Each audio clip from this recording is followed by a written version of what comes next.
All right, everybody, it is time for my Vancouver show day recap, or my show recap, whatever. I am going to be very honest, you guys. This was the most disappointing show I've had. Like, in ever, honestly. Like, I feel like this is the most disappointing show I've had. Not just because I didn't win, right? Like, I've only ever won once as a pro. You know, I really wanted to win. We all know that. Like, that's not a secret that I really wanted to win. And I was really nervous specifically about Tam being there because I knew that if I lost, like, if I was going to lose to anyone, I knew it was going to be her. So I was already worried about her being there. I was already... Frustrated's not the right word, because how can you be frustrated that other people are showing up to competitions? Like, that's a weird thing to be frustrated about. But I was just like, this sucks. Like, she's going to be there. It's going to be really hard for me to win. But, you know, I just worked as hard as I could. I felt the same way when I saw Danielle, when I realized that her physique was going to cause me problems. But I was just like, you know, it is what it is. You work as hard as you can. Like, it is what it is. And ultimately, I'm going to start kind of from the back, is that, like, at first I was like, oh my gosh, like, Danielle's physique, like, if I lose her, it's going to be really hard for me to win, but it is still going to be. I want to make it clear that even at my very best, like, which I'm going to talk about in a second, even at my very best, even if I would have beaten Danielle in the physique round, if I would have gotten third in the physique round, I still would have not have won because I didn't even win the routine round, which is what it is. So I'm not disappointed because I'm lost. Yes, I wanted to win, but you can't control that, right? I'm disappointed because I feel like this was my worst physique presentation to date, for what my physique actually looks like. And that's the thing. It's like at Ben Weider, of course, I was like, oh my gosh, I was eating all this food. And when I looked through my Ben Weider photos, I was like, oh my gosh, these photos are a nightmare, because I didn't present myself well, for one thing. But I also just, like, didn't look great because I was going crazy on my diet. I feel like coming into this show, I was like, I look really good. I liked the way that I looked during peak week. Besides my one little, like, meltdown day, I liked the way that I looked when I was in Vancouver. I liked the way that I looked when I woke up that morning. I liked the way that I looked backstage in the mirror right before I walked on. So it's not a peaking issue. It is, I got on stage and I just don't know what happened with my posing. Like, I'm going to put a picture in here, a side-by-side of me in the morning and me on stage.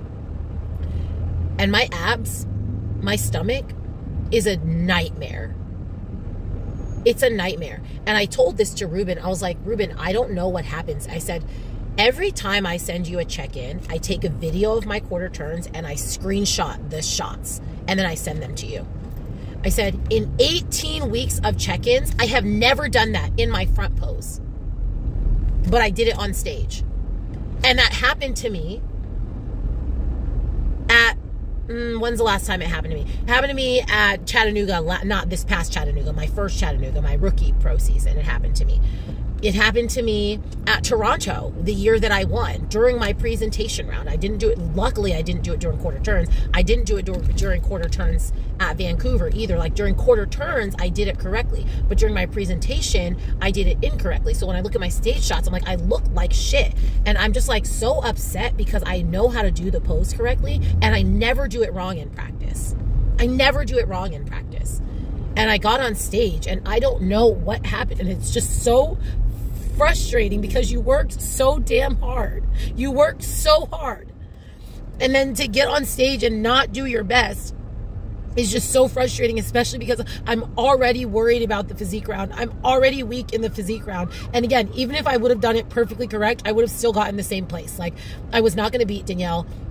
She was more conditioned than I am. It is what it is. I was going to get the same rank. Like, so it's not about the rank. It's just like, I look back at how I did and I'm not proud of it. And then the same thing happened in the routine. Like, my routine was so good. Like, honestly, that was one of the best routines I've done, except I had a major mistake in one of my handstand skills. Like, if you watch the prep series, which I assume if you're watching this, you do watch my prep series, that day that I was like, okay, I'm going to come back and do this routine because I keep getting caught up at this same part, the handstand pirouette. I worked so hard on that skill. Like, and I was so nervous to do it, but I was like, I'm going to do it. I was feeling good. Like, I practiced it so much. And like, right before I get on stage, I'm like, okay, you know, I did the stage touch the day before. I'm like, I want to go get on stage. I want to go feel it. I want to go tumble. I want to go work on this handstand. I work on the handstand. I hit it like 3 times when we were at that speakeasy gym. I'm like, I got to rep this skill. I got to rep this skill. I got to rep this skill. And then like right before when we warm up, like that's the skill that I'm like, okay, I got to work. Okay, I feel good. I feel good. Like that's the one single skill that I was like, I want to make sure I feel good about this one. And then I miss it on stage. And it just sucks because everything else was so good. And I was so excited about it. And I was so excited before I performed. And I felt really confident before I performed. And then I get on stage and I mess up on a major part. And it's like, was that the thing? No, I was probably still going to get second in routine. But at the same time, every single one of us had a mistake in our routine. And I just can't help but think, like, if I would have nailed it, maybe I would have won the routine round. Like, granted, the likelihood of that happening is pretty low. Like, Tam got 10 points and me and Abby tied with 14 points. So that means basically, I think every judge had Tam in first, and then one judge had her in second. I think that's what adds up if you get a 5. Or maybe like maybe 3 judges had her in first and 2 judges in second or something like that. I don't really remember. Yeah, 2 judges had her in second. 2 judges had her in second because I know for a fact one of them had me in first and one of them had Abby in first. That means those 2 judges probably had Tam in second. But it's like, man, if I would have nailed it, maybe the judge that had Abby in first would have put me in first, because when she gave me feedback, she said, hey, like, you made a major mistake in your routine, so practice it. Like, that was the feedback. Don't make mistakes. Which again, we all had mistakes, but mine, I think I felt like was the biggest and most obvious out of everyone's mistakes. And so it's just frustrating. Again, your ranking is your ranking. You can't control how the judges feel about what your routine looked like. Like Tangi, who's the judge that had Abby in first, she just liked Abby's routine better. The other judge, I didn't catch her name, that had me in first, she just liked mine better. She airs more, she leans more towards the powerful, fast routines, and Tangi leans more towards like the clean, pristine, even if they're slower routines. And so it's like, yes, I wanted to win. And I'm, as upset as you get when you don't win. But ultimately, I'm just super disappointed in myself for not executing either round the way that I wanted to execute them. So I don't know if I'm going to do more. Like, I hate ending on that. But I'm also just like, I just don't know if I have the capacity to, realistically, again, if I'm going to compete again, it's to win. Like, yes, I want to do better, but I also want to win. So I'm just like, I just don't know if I have the capacity right now to do what I need to do to win. Meaning, my feedback on my physique was come in tighter and, bring a bigger back. This traffic is insane. Come in tighter, have a bigger back. I'm not really going to be able to get a bigger back in any reasonable, in any amount of time to compete this year. So I can't do that, but I can come in tighter. But the amount of work that I would have to do to come in tight enough to look significantly tighter. I mean, realistically, I woke up on show day at 129. I would need to be waking up at 123, 122. Like, I would need to be in the low 120s. Like, I have 10 to 15 pounds of fat still, according to my evil scan. And I would have to be in the low, below 5 single digits in order to have the conditioning that would that would excuse is a weird word, in order to have conditioning that would make it okay that I'm not as muscular, right? Amber Steffen is not super muscular. She does have a pretty muscular back, but in general, she's very small. Amber Steffen is tiny. She was a co-ed cheerleader in college. Like, she's tiny if you look at her, like if you stand next to her. But she just comes in so freaking peeled that you don't really care that she's not that big. Like, you're like, you look bigger when you're peeled. Like, that just is what it is. So it's like, I'm not going to be able to grow the amount of muscle I would need to stop getting that as my feedback. I've been getting that as my feedback for years because it takes years to apply feedback like that, especially as a natural athlete. I'm not just going to grow 4 pounds, 5 pounds, 6 pounds of muscle on my back naturally. So the amount of conditioning that I would have to get in order to make myself not have to be as muscular, it's just like the amount of work that would take. I just don't know that I have. Not that I don't have the capacity. I think I have the capacity. I just don't know if I have the desire to work at that level. Do I want to sacrifice the things that I would have to sacrifice in order to be that good? The routine is the routine. I still feel very confident that my routine can win if I execute it properly. Of course, you only, you can't really determine what other people are going to do, and you can't determine how the judges are going to receive your routine, but you can determine if you do it well. I can determine if I don't freaking fall out of my handstand. I can determine if I lock out my legs in my straddle hold like Becky told me to do at Ben Weider, and I didn't do it here because I was so frazzled because I fell out of my handstand.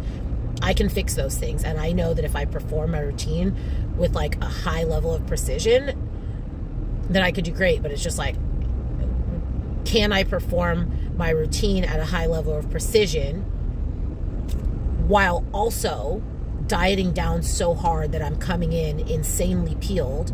Like, it's just a lot to think about. So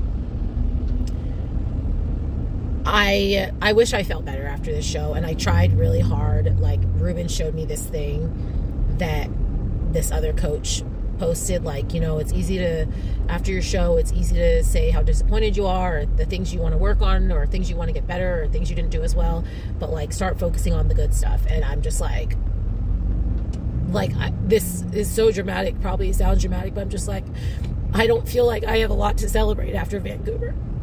Like, I'm not happy with how it went. I'm not happy with how I did. Like, I don't feel like, oh, well, at Ben Weider, I feel like there's things that I said, like, well, my physique wasn't great, but like, my routine was really good. Like, that was the first time I did this in my routine. Or like, I felt like I did really sincerely feel proud about some things. But like, when I just think of this show this past weekend, I'm like, I don't really have a lot of positive things to say about how I performed, or how I looked, or how I felt. Like, the one single thing that I told Ruben that I was like, well, at least I did that, was during quarter turns, I actually held my quads on the whole time. Like, y'all have heard me talk about my sleepy right quad. Like, when I watch the videos of the quarter turns, I'm like, oh my gosh, I'm holding on to my legs. Like, I'm actually holding on to my legs. When normally, I lose my legs after being in those quarter turns. Like, I come back around and my legs are losing their lines. Like, I actually did hold on to my legs, but I'm just like, that is stupid. Like, I don't care that much about that to be happy about it. Like, I'm just frustrated, honestly. Like, I wish I would have done better, and that's it. Like, again, would it have changed my ranking? Maybe not, but I would at least feel good. And I'm gonna defer back to Chattanooga, where I lost to Tam also. Guess what? Y'all, you were there if you've been watching. I was crying tears of joy to lose to Amy and Tam. I could not believe I was on top of the world to lose, because I knew that I smoked it. Like, for myself, I knew I just did that. That was my best. I was so happy to get third place. I didn't care. Now, again, another higher ranking, just like at Ben Weider. I got second. The only person I lost to got sixth place at her last Olympia. Like, and I'm upset. Because as much as I talk about winning, ultimately it's like not really about the ranking. Like, it's about the ranking a little bit, but I know for a fact that if I would have like killed it in physique and I looked at my stage shots and every single one was just like firing, and I watched my routine and I had no mistakes, like I know that I would be like kind of upset about second, but I would be like, whatever, I did that, it is what it is. But that's not what happened. So anyway, that's the recap. Like I said, I have to think. I'm probably gonna give it another like day before I decide if I'm going to prep for something else this year, or if I'm just gonna train for athlete games and move on with my life. Because I was planning to, if I qualified for the Olympia to be my last show. I like bodybuilding, but I don't love bodybuilding the way that not that I don't love bodybuilding, it's just not really the right season for me right now. Maybe I would want to do it again later, but I'm also just like, I'm 36 years old, I'm going to be 37 this year. Like, I just don't know. I was planning to be done, at least for now, after the Olympia. So I'm just like, I don't know. Do I want to try to still qualify for this year so I can still shut it down after the Olympia?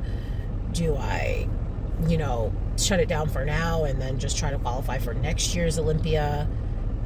But then obviously that gives me an entire additional year of bodybuilding when I was kind of mentally feeling like I needed to be done this year.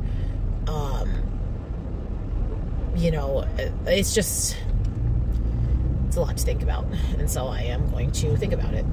I'm going to think about it, try not to let my emotions dictate what I'm going to do, but that's the recap, y'all.